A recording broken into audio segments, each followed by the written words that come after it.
자, 5위 소식입니다. 아버지 동상을 치운 김정은. 자, 어제 정보위원회가 열렸었는데요. 북한 내부 사정에 대한 이야기가 많이 나왔습니다. 뉴스탑10의 우리 마스코트죠. 개그우먼 정일랑 씨가 김정은의 심정을 한번 대변해서 영상을 한번 꾸며왔습니다. 오늘은 또 어떤 내용이 나올지 저도 기대가 되네요. 화면 함께 보시죠.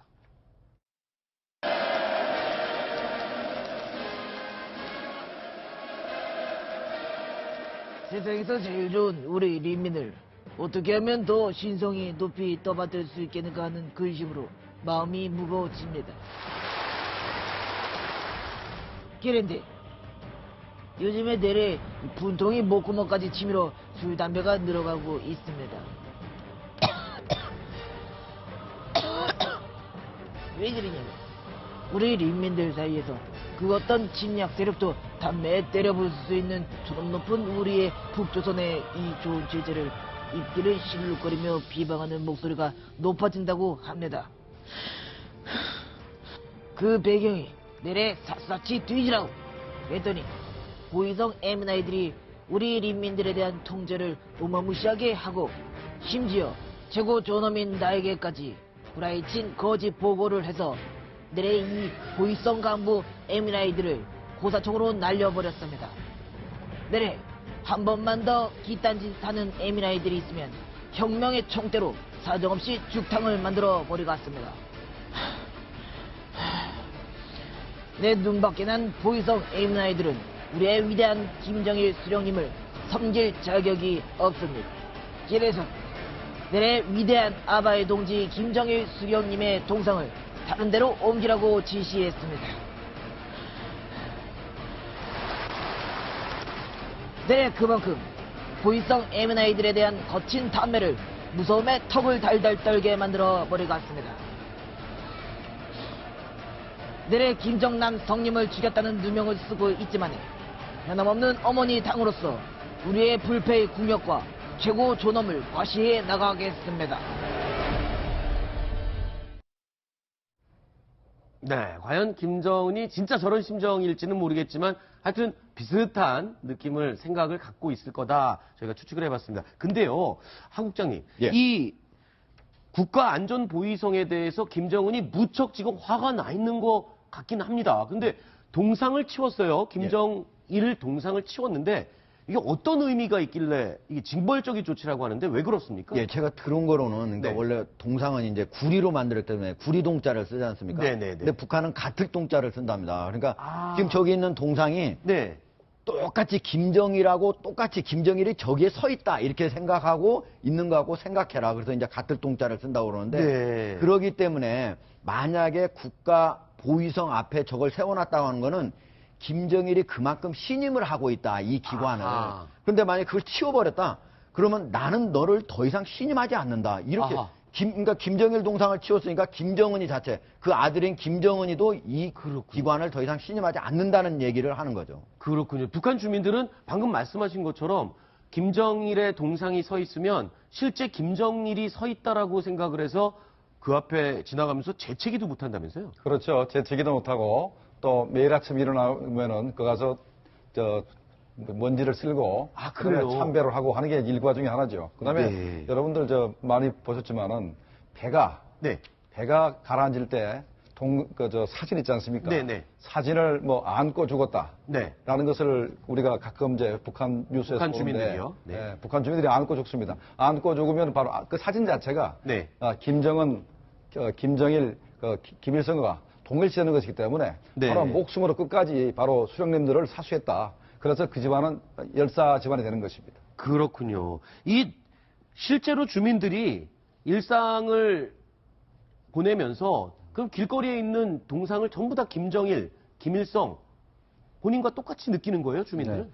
네. 자유북한 방송 김성민 대표가 한 얘기에 따르면은요, 이 북한 주민들은 동상과 이 김일성, 이 김정일을 동일시하기 때문에 네. 이 동상 앞에서 하는 말과 행동을 이 실제로 김일성과 김정일이 듣고 본다. 이렇게까지 생각을 한다는 겁니다. 예, 그러다 보니까 동상 앞을 지날 때는 몸가짐도 각별히 조심하고 네. 침이나 재채기도 삼가한다고 합니다. 그렇군요. 아니 좀 순진한 건가요? 아니면 믿음이 그만큼 강한 건가요? 우리 탈북자분들 중에서 옛날에 네. 김만철 씨라고 네네. 따뜻한 남쪽 나라에서 오신 분 있잖아요. 네네네. 그분 친남동생이 처형당한 게 왜 처형당했냐면 네. 노동신문에 있는 김일성, 김정일 사진을 네. 잘못 처리했다 해서 사형당했습니다.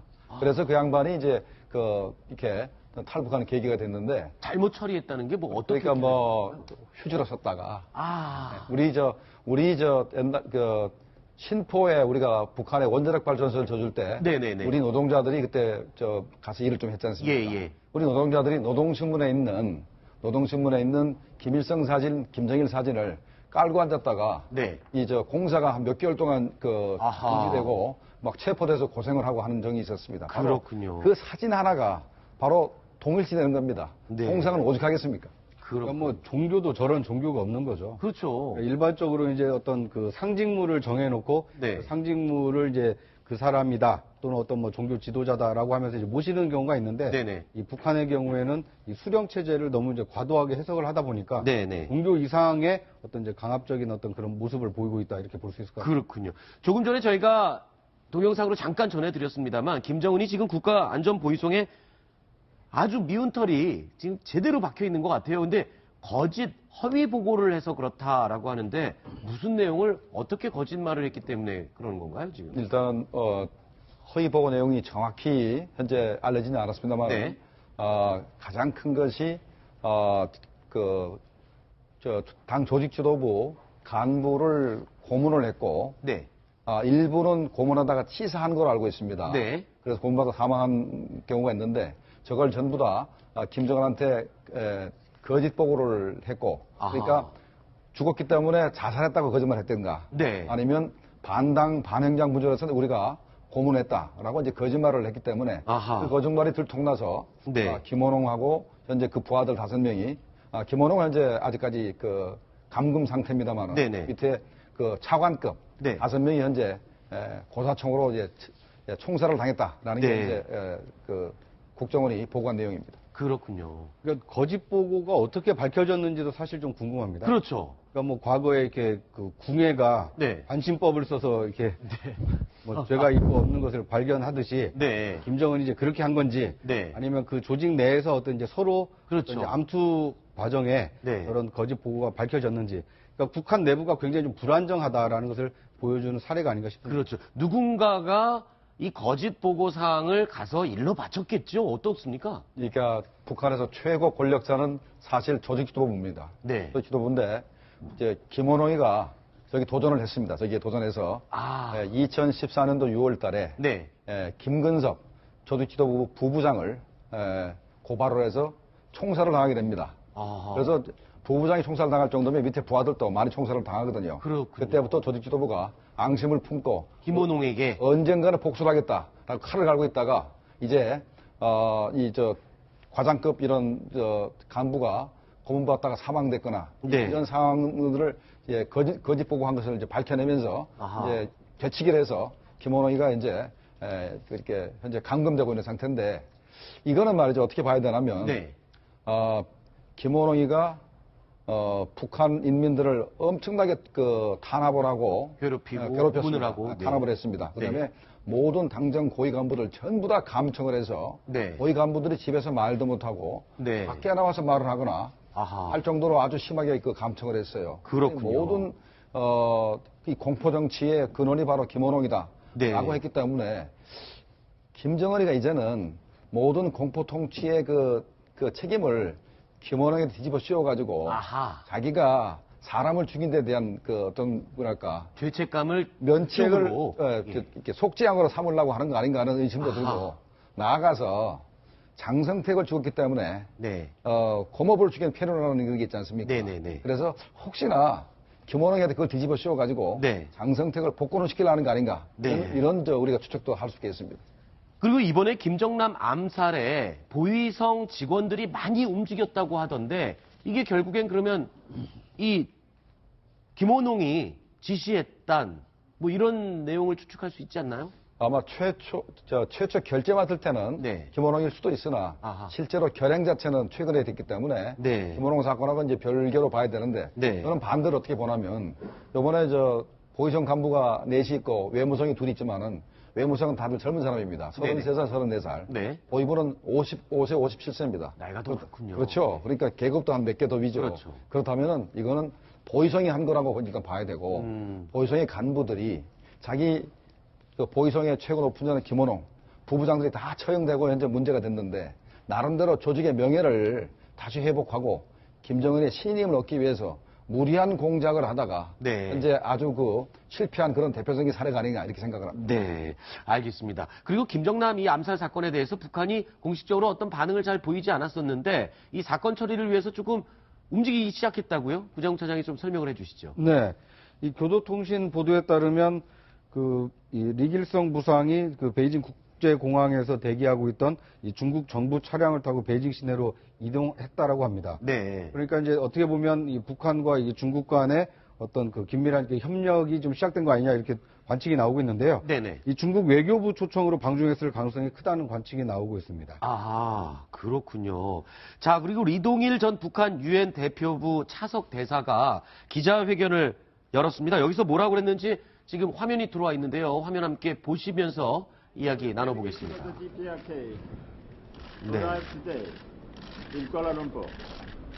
The purpose of the visit is to settle a humanitarian issue. 설명해 주시죠. During the stay of the 지금 delegation 기자회견을 하면서 얘기를 하고 있는데 it will 원래 강철 대사가 지금까지는 얘기를 많이 했었죠. 네. 그러니까 리동일 유엔 차석 대사를 보내가지고 네. 현재 말레이시아와 북한 간의 외교적 갈등을 일으키고 있는 부분을 좀 해결하려고 보낸 것 같습니다. 아하. 그러니까 현재 리정철 네. 지난번에 체포된 리정철을 네. 이제 석방하라. 네. 그다음에 이제 현재 그 시신을 우리한테 인도하라. 네. 그다음에 이제 말레이시아와 북한 관계, 북한의 그 외교 관계가 이렇게 네. 경색되는 것을 우리가 원치 않는다. 네. 원만히 해결하자. 이런 것을 하러 그렇군요. 보냈는데 제가 볼 때는 네. 현재는 저렇게 사석대사 정도 보내가지고 현재 말레이시아 북한 간의 그 악화되고 있는 관계를 회복하기는 굉장히 어렵다고 생각이 됩니다. 그렇군요. 자, 그리고 우리 정보 당국이 이 북한 평양으로 도주한 남성들 4명과 추격전을 벌였었다. 이 얘기가 들리고 있어요. 추격전. 예. 어떤 내용입니까? 그러나 이제 13일 날 네. 김정남을 살해했지 않습니까? 네네. 그리고 거기에 용의자 4명, 네. 북한 국적의 용의자 4명이 있었죠. 네. 그 사람들이 13일 날 바로 출국을 했습니다. 네. 그런데 바로 북한으로 갈 수 없잖아요. 그래서 네. 인도네시아 자카르타를 거쳐서 그다음에 아랍에미리트 두바이 다시 이제 러시아 블라디보스토크까지 갔습니다. 그랬죠. 근데 비행기 시간이 딱딱 맞는 게 아니잖아요. 그렇죠. 그 사이가 약 한 5일 걸렸습니다. 그래서 네. 이미 블라디보스톡에 도착했을 때는 18일 금요일이었습니다. 네. 그때 이미 우리 정보 당국에서 물론 말레이시아에서 미리 인터폴에 네. 수사 협조를 요청했지만 우리 정보 당국이 쭉쭉쭉 계속적으로 네. 추적을 하다가 러시아 블라디보스톡에 도착하기 직전에 네. 이미 러시아 정보기관한테 알려졌습니다. 이 사람들이 오게 되면은 아하. 북한으로 뜨기 전에 네. 그 사람들을 잡아라 했는데 네. 러시아 정보기관에서 그거를 거부를 해가지고 결국 놓치게 된 겁니다. 아, 그러면 거의 잡을 뻔한 순간에 러시아 블라디보스톡에서 이 용의자 4명을 잡을 뻔한 순간이었는데 러시아 측에 협조가 없었던 거군요. 그렇죠. 되게 이제 국정원이 요청했으면 네. 러시아 정보기관 FSB에다가 연락을 했을 겁니다. 네네. 그런데 우리 국민들이 알아야 될 거는 러시아하고 한국하고 외교 관계가는 그래도 나름대로 괜찮을지 모르지만 이 공안 기관끼리는 네. 러시아가 북한하고 더 친합니다. 아, 그렇겠죠. 네. 우리 외교관이 러시아에서 이렇게 북한 공장을 해서 암살됐을 때도 네네. 결국은 러시아가 북한 편을 들어가지고 네. 범인을 잡지 못했거든요. 네네. 마찬가지로 이번에 우리가 요청을 했지만 러시아가 북한과의 관계가 문제가 되니까 우리 요청을 안 들어줬다고 이렇게 보는 게 맞을 것 같습니다. 그렇군요. 그래서요, 사실은 이제 정보기관까지는 협력이 어렵지 않습니까? 네네. 그래서 당시에 윤병세 외교부 장관이 네네. 독일에 있는 여기가 어디냐? 독일 본에서요. 네. 같이 이제 G20개국 외교장관 회담을 했습니다. 네. 그럼 거의 러시아 외무부 예, 러시아 외교장관도 왔죠. 아하. 그래서 바로 19일 날 오후에 네. 그 같이 오후에 회담을 했거든요. 예. 그러니까 만약에 그 회담을 할 때 그 전 바로 하루 전이지 않습니까? 그러네요. 사전에 그 회담 날짜를 잡기 전에 외교부를 통해서 러시아에 협조 요청을 했더라면 그럼 네. 러시아 외교부가 바로 러시아 정부 당국에 얘기를 할 거 아닙니까? 네, 네, 협조를 네. 해주자. 그랬다면은 했을 수 있었는데 이런 부분이 상당히 아쉬운 부분입니다. 손발이 좀 안 맞았던 것 같아 보이는데 그러니까 그렇지 않은 부분이 저는 있습니까? 그렇지 않다고 보는 것이. 아, 그래요? 그 비행기를 타는 것을 저지하려고 그러면 네. 정말로 분초를 다투기 때문에 네. 벌써 북한이 이 블라디보스톡에 네. 4명이 도착했을 때는 바로 12시 20분에 비행기 탈 때까지 시간이 얼마 안 남았을 상황이었습니다. 네네. 그렇기 때문에 외교부에 통보를 했다 하더라도 네. 외교부가 뭐 장관한테 얘기하고 장관이 본국에 얘기하고 본국에 얘기해서 다시 블라디보스톡에 있는 그 경찰한테 얘기해가지고 아하. 협조가 하려면 시간이 많이 걸리거든요. 그래서 제가 볼 때는 그렇군요. 거의 아마 사실상 얘기했다 하더라도 실제로 막아내기 굉장히 힘들었다고 생각이 됩니다. 아니 그 코앞에 북한 암살 용의자 김정남 암살 용의자를 쳐다보고 있는 우리 국정원 요원들은 얼마나 속이 타고 발을 동동 굴렀겠습니까? 안 되더라도 한 번은 해봤어야죠. 그렇군요. 근데 이제 이건 뭐 하나만 하면 무용담 아닌가 하는 생각이 좀 듭니다. 아, 그래요? 이제 잡은 것도 아니고 네네. 잡으려고 이렇게 그 시도는 했는데 못 잡았다는 얘기 아닙니까? 네네. 그리고 만약에 이 김정남이 아니라 만약에 우리나라 국민과 관련된 사람이 만약에 북한으로부터 암살이 됐다라면 수단과 방법을 가리지 않고 그 용의자를 잡았어야 되지만 네. 이것은 어떻게 보면 이제 북한과 관련이 있는 네. 김정남을 암살한 것에 대해서 암살한 혐의자가 북한 용의자다라는 것을 우리 정보 당국이 그렇죠. 파악을 하고 추적을 할 만큼의 이 정보 역량을 갖췄다. 이걸 이제 보여줄 수는 있는 거지만 아하. 그것을 우리 정부가 뭐 외교부랑 협조를 해가지고 러시아에서 잡았다. 네. 말레이시아 정부가 해야 될 일을 우리 정부가 대신해 주는 거 아닙니까? 그렇죠. 그래서 이제 그렇게 추적할 수 있는 능력을 보여준 것까지는 뭐 할 수 있는 일이지만 외교부와 손발이 안 맞았다. 이렇게 보기에는 조금 어려운 사안이 그렇군요. 아닌가 하는 생각이 듭니다. 또 이번에 국정원에서는 김정남 암살을 미리 포착을 했고 한참 전에 김정남 본인에게 지금 네가 암살될 위험이 있으니까 조심해라라고 미리 알려주기까지 했었다면서요? 네, 그렇죠. 뭐 어떻게 그 첩보가 입수된지는 정확히 모르겠습니다만 네네. 제 짐작에는 네. 아마도 휴민트를 통해서 북한 내부에 있는 휴민트요? 네, 그러니까 북한 내부에 있는 고위 북한 관리를 통해서 네. 아마도 입수하지 않았나 생각이 되고 네. 그 입수된 첩보를 김정남한테 바로 얘기하면 네. 국정원에서 무슨 자기들 조사하고 네. 감시한다 생각할 테니까 네. 아마도 그 김정남하고 가장 가까운 교민을 통해서 아마 전달했을 가능성이 있다 생각이 됩니다. 그렇군요. 그러니까 뭐 김정남에게 암살 위험을 경고한 것도 뭐 충분히 우리 정부 당국이 네. 위험을 이렇게 경고할 수 있는 일이라고 봅니다. 네네. 근데 한 가지 좀 이렇게 되짚어서 생각해 봐야 될 점이요. 네. 김정남이 피살된 이후에 우리 언론에 제일 많이 나온 게 뭐였는지 혹시 기억나십니까?